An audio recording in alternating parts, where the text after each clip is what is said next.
Hi, ladies. Happy Friday. I actually took myself outside of my house and came to this beautiful park to do some work and had some calls. So, Maya will be joining us shortly, but we wanted to touch upon minimalism. We've had quite a few questions about it this week. Let's add Maya on.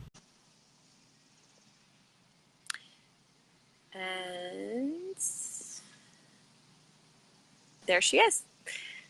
Hi. Hi. So, minimalism. I love it. I wanted to share my story a little bit with how I learned about it and how it's affected my life. So, even a few years ago, I was always buying things.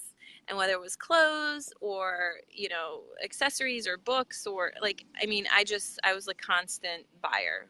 Um, because I thought I needed it, because I thought it would add to my happiness or add to my worthiness, which it didn't. All it did was clutter my space. And the thing is, I'm a very organized person, so I made the clutter really perfect and pretty. But a lot of the stuff I never used. Let's say it was like 5 years ago at some point, I literally had like five closets full of clothes and shoes and things. And it literally gave me anxiety to think about to organize because, like, when can you really do that? Like, we're all busy. Um, and it just was not a pleasant thing to even think about. But I kept on buying things. And at some point, when I think it was after I had my daughter and I went through like the whole nesting phase, I started getting rid of things. Each year I would get rid of things and I would sell my clothes, and that felt really good. So it was like the momentum I was building throughout the couple of years, and but I just couldn't let go of certain things, and I would have boxes of of notes and cards and just memories, and actually looking at those memories never made me feel great because it would just bring back like some negative thoughts, let's say, right? So anyway, one day I came across Marie Kondo's, and her minimalistic approach, and something just clicked, and I was able to, get rid of my yearbooks and get rid of all the memory things I had, boxes, and just get rid of all that stuff. A couple weeks later, I got rid of like, I don't know, 4 or 5 bags of clothes. Months after that, another couple bags of clothes. I decided that I didn't want tons of toys for my daughter. I just wanted the basics. I didn't want tons of clothes and shoes. So even to this day, she has 2 drawers, and they're perfectly organized in the KonMari method. And it actually gives me peace to do laundry and actually put it in place because it doesn't overwhelm me. There's not a lot of things that I have to clean up when she plays because it just goes in one bin, So she could literally take everything out, and it doesn't give me anxiety because it's only one bin and I could clean it up within 1 minute. Laundry, it takes me maybe a couple minutes to put everything in place. The clothes that I have in my closet I actually just went through yesterday, and everything I have in there I love. I got rid of a couple of things, but no big deal, and the more I do it, the easier it gets.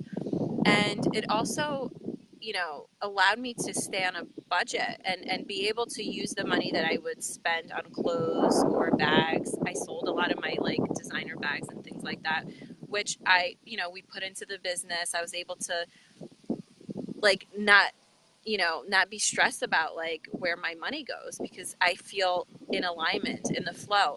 And if I want to buy an audiobook or, take a course or, do something to fill me and to fill my worth in that sense from the inside, like I'm able to do that without hesitation and actually have this space for it because now that's what fills me up. So I just wanted to cover minimalism doesn't have to be extreme, and you could take it at your own pace. It doesn't mean, you live with nothing and try to get In by, a tiny house. right, with like a toothbrush and deodorant and no makeup, and like, yes, that might work The same one shirt. with some people, right?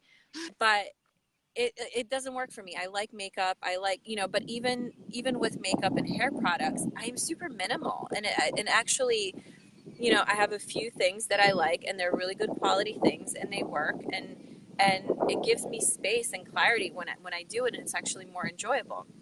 So, one of the things, it doesn't have to be extreme. And another cool thing about it is your environment is a reflection of your state inside. So if you're able to get rid of things that no longer serve you, you're actually getting rid of thoughts and things inside of you that no longer serve you too. So mental clutter. It's a process that, it kind of translates, right? And so when you wake up and you have, more space, it's more minimal. It's you actually, the items that you have, whether it's a candle or, I don't know, a picture, like you truly love and it brings you joy. Like, why have it around you and you look at it and it's like, you know, like take a look at that and go through every object in your house and see if it sparks joy.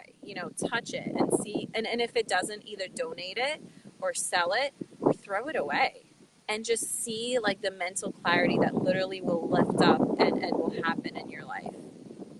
Yeah. Right? Yeah, absolutely. Absolutely. That's been, that's a process that I've had. I kind of, for a while, I would use moving as a way of decluttering, like getting rid of stuff. Like, oh, I haven't touched that box since I moved here. But the house that I'm in now is where I plan to be, until my kids are out of school. Yeah. Um, and so that's been a process for me as well. I'm a fairly neat person, but living with two children right now, and before that, a very, very messy ex-husband, things got a little out of control. And when he left, he left a bunch of shit. And so actually last summer, I completely cleansed all that. I mean, took a couple of loads to the dump. And then again, this past spring, I went through my clothes and bedding, books, files. I had like 3 file cabinets of files because my previous life was a real estate investor. So there was like a lot of paperwork. Yeah. And I mean, it's a process. It's not something that's going to happen overnight. And you need to be kind of in like that, a little bit of a mental space for it. But even if you spend 5 minutes at a time, that works too. But in the spring, when I did it, I actually had a lot of fun with it because it was less about getting rid of his stuff. It was more about like making my house a home. And so I like organized my books by color. I organized my closet by color. So it can be fun. I even organized my son's trucks by color. It was fun. Love it. Like they came home from the weekend and they were like, his trucks were like in rainbow formation. So it can be fun. And it can lift a lot of weight. I know for me, it is a struggle because my kids are both school age and they bring home a lot of papers that they find are important. But, I think it's also modeling that behavior for your children. Like I know I had my house cleaned this week. And so my daughter is very into arts and crafts. And so she has this area. We actually call it Ava's area. And I was like, baby, if you want the cleaners to like, clean that area, you gotta like neaten it up a little bit, like use the drawers.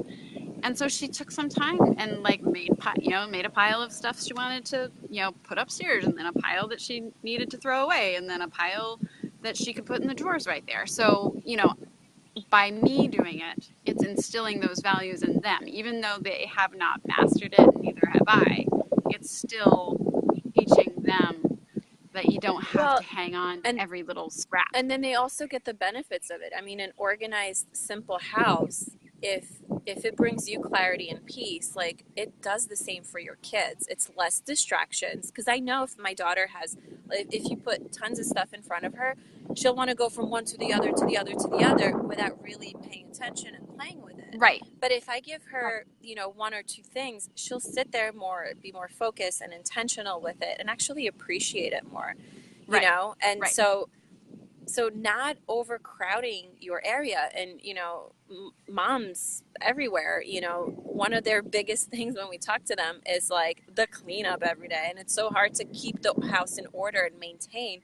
Well, that's because we all have so much shit. Like if you get rid of the shit, there's not like there's less things to clean up, you know, Right. Hmm. and And easier to if things organize. have a spot, if things Everything have a has to have spot a where they spot. go, Exactly. then it's easier to clean up. And I know like my kids are the same way. Like if you mix the Legos with the magnet tiles, like nothing's gonna, like no one's gonna play with it. But if they're in, if the Legos are in the Lego thing and the magnet tiles are in the magnet tile thing, then you pull out the bin and you play with those, and then you put them Right. away before you get everything Right. out. And so it's like teaching them at a young age to, have some sort of structure. Right. Yeah. So, yeah, we definitely encourage the minimalism approach for moms and to make it their own, see what works for them, do things in waves, like I know the KonMari method recommends you start with clothes. Clothes are very important to our identity and who we are. And if our closet is filled with junk, and you look in your closet and you feel like you have nothing to wear, like that's something to look at, right? Right. If you're able to maybe take out even 60, like I don't know, to begin with 20 or 30% out of your closet. Like I think now I live like I took maybe like 70% out from what I used to have, and it is a breeze for me to get dressed because I can see things in a certain, in a way and say, okay, well today I feel like wearing a dress, so that's my dress stuff that I love. So any of them that I pick doesn't matter, like I like it. Yeah. Or whatever, whether it's yoga clothes. I used to have tons and tons of workout clothes, but I only would wear 3 pants out of that. Like now I actually have those pants in there and maybe like 2 other ones that I can wear on occasion.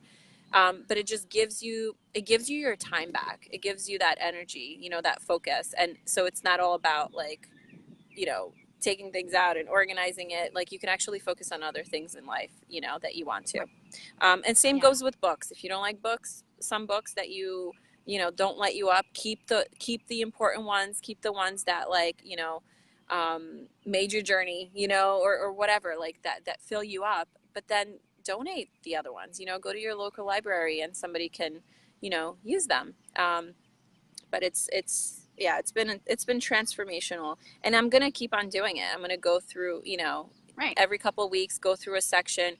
I can go through my car, and sometimes like, we have 5 pens in there. Like, do you really need 5 pens? No. Like I get rid of things in my car. I get rid of things in my drawers, in my kitchen, baking stuff to cooking stuff that's expired.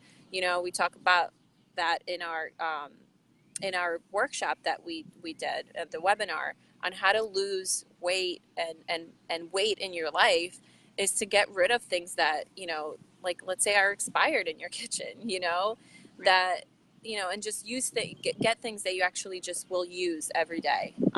Because then you'll be more likely to cook, that's another Right. subject, Yeah. but That's a whole other a whole thing. nother Yeah. thing. Yeah. But yeah, so minimalism, best thing Yes. ever. Yeah.